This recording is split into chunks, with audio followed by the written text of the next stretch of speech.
ان ہمارے محسن والدین نے ہمیں اس حال تک پہنچایا کہ آج ہمارے جسم کے اندر گرم خون ہے، ہم اپنا بوجھ بھی اٹھا سکتے ہیں، ہم محنت مزدوری بھی کر سکتے ہیں، بزنس جاب بھی کر سکتے ہیں۔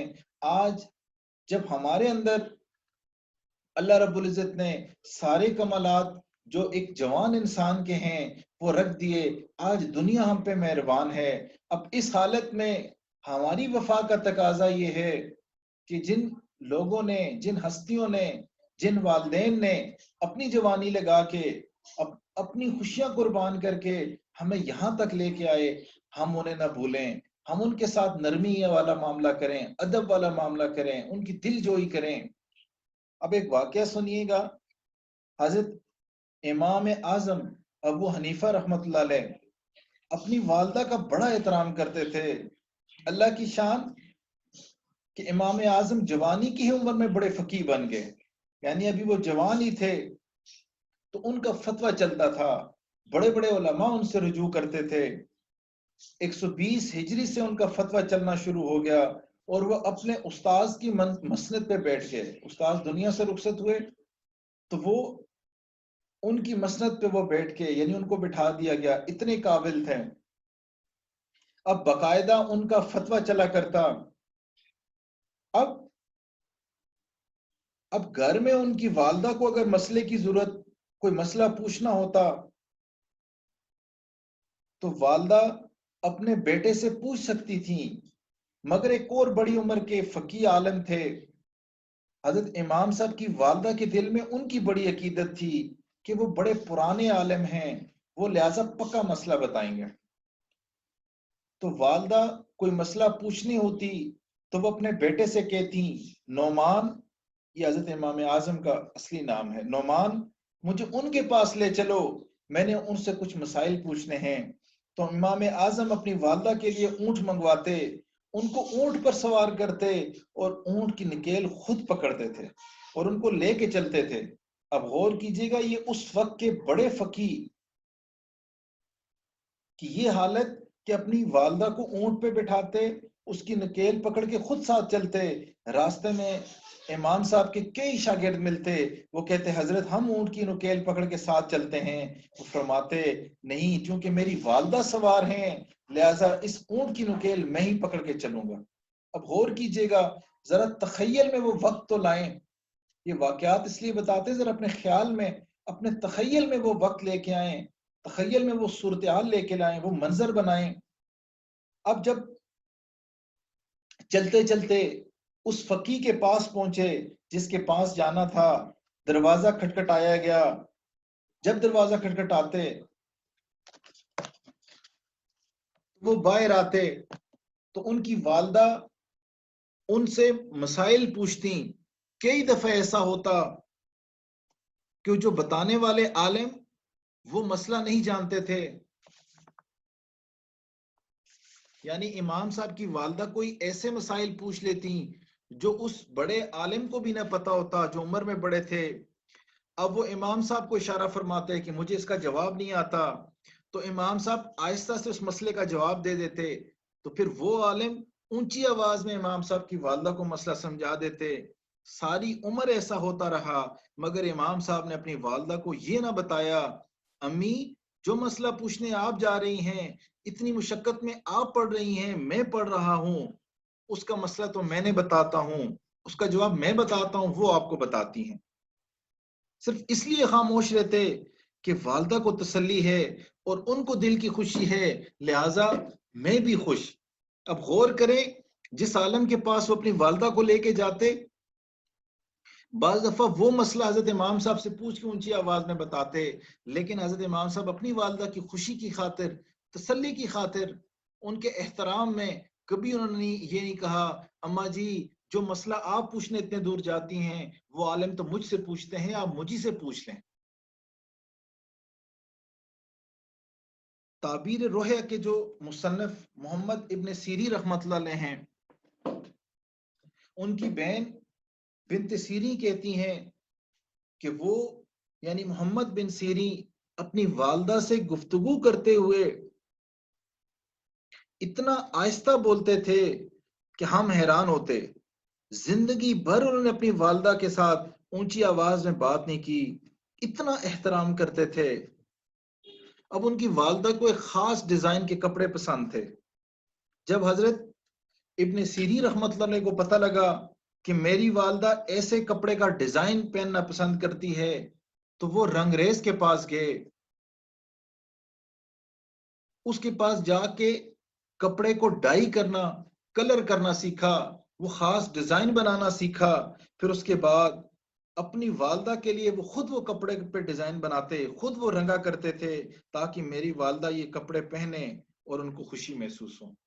اب غور کریں، ایک سہولت میسر ہے، وہ ڈیزائن مارکیٹ میں میسر ہے، کپڑے پہ وہ ڈیزائن آ سکتا ہے، لیکن ایک محبت کا عالم دیکھیں، ایک احترام کا عالم دیکھیں، والدہ کے ساتھ تعلق کا عالم دیکھیں کہ میں خود وہ کام سیکھوں، اپنی والدہ کے کپڑوں کو خود میں ڈائی کروں، کلرفل کروں تاکہ میری والدہ پہنے تو ان کا دل خوش ہو۔ بابا فرید رحمت اللہ علیہ بڑے مشائخ میں سے گزرے ہیں، بہت میٹھی زبان تھی، بہت شیریں زبان تھی، بات ایسے انداز میں کرتے تھے کہ دوسرے بندے کا دل مو لیتے تھے۔ ایک مرتبہ انہوں نے بڑی محبت سے اپنی والدہ کے ساتھ باتیں کی تو ماں نے کہا، بیٹا تو بفضل خدا شکر کی طرح شیریں بن کے رہے گا۔ ان کی دعا اس طرح قبول ہوئی، آج بھی ان کو مرنے کے بعد بابا فرید شکر گنج کہتے ہیں، یعنی اللہ نے شکر کو نام کا حصہ بنا دیا۔ اب یہ کیا تھا؟ یہ والدہ کی دعائیں تھیں۔ میں ایک صاحب کو جانتا ہوں، ایک بندے کو جانتا ہوں، جو بندہ مشائخ کی صحبت میں رہتا تھا۔ والدہ ایک دفعہ کسی اجتماع کے سلسلے میں ساتھ گئیں تو اس بندے کو دعا دی کہ بیٹا اگر تیری یہ خواہش ہے کہ اللہ تجھے شیخ بنائے یا اللہ کا ولی بنائے، جہاں میری دعا ہے اللہ تجھے بنائے۔ اب وہ بندہ اس قابل تھا بھی نہیں، نہ دینی تعلیم اتنی تھی، نہ اس کا رکھ رکھاؤ اتنا اچھا تھا، لیکن والدہ کی دعا نے اس شخص کو صاحب نسبت بنا دیا۔ اب یہ واقعات کیوں بیان کیے جاتے ہیں؟ یہ اس لیے بیان کیے جاتے ہیں کہ ہم قدر کر لیں کہ والدین جو ہمارے پاس موجود ہیں یہ بڑی قیمتی ہستیاں ہیں۔ اب اس کی بالکل اپوزٹ دیکھیں، کفر کی نظر میں والدین کی خدمت کو دیکھیں۔ اب وہ سائنسی ریسرچ کر رہے ہیں، ریسرچ پہ ریسرچ کر رہے ہیں کہ اب آپ والدین کی خدمت کیسے کر سکتے ہیں۔ دین اسلام نے تو بتا دیا کہ آپ ان کو اپنے ساتھ رکھیں، ان کی باتیں سنیں، ان پہ عمل کریں، ان کی باتوں پہ عمل کریں، ان کو خوش رکھیں، ان کی خدمت کریں، ان کے ساتھ اچھا برتاؤ کریں۔ لیکن ذرا کفر کا معاملہ چونکہ تھوڑا مختلف ہے، لہٰذا انہوں نے ریسرچ کی کہ باپ کی خدمت ایک بیٹا کیسے کر سکتا ہے۔ پہلا پوائنٹ، پہلی بات جو وہ کہتے ہیں کہ باپ کی خدمت اس طرح کی جا سکتی ہے کہ اپنے ماں باپ کے لیے ڈاکٹر سے اپوائنٹمنٹ لی جائے۔ اب ان کے نکات سنیں گے تو بعض دفعہ آپ کو ہنسی آئے گی کہ دیکھیں انسان جب اپنی عقل پہ ہی موقوف رہتا ہے تو وہ کیسی کیسی باتیں ریسرچ کے بعد لے کے آ رہا ہوتا ہے، انوکھے انوکھے طریقے نکال رہے ہوتے ہیں ماں باپ کی مدد کرنے کی، کیونکہ ان کے پاس وحی کا راستہ تو موجود نہیں ہے۔ ہمارے لیے اللہ کا کتنا فضل ہے کہ ہمارے پاس بالکل واضح احکامات موجود ہیں۔ پھر دوسرا پوائنٹ ریسرچ کا،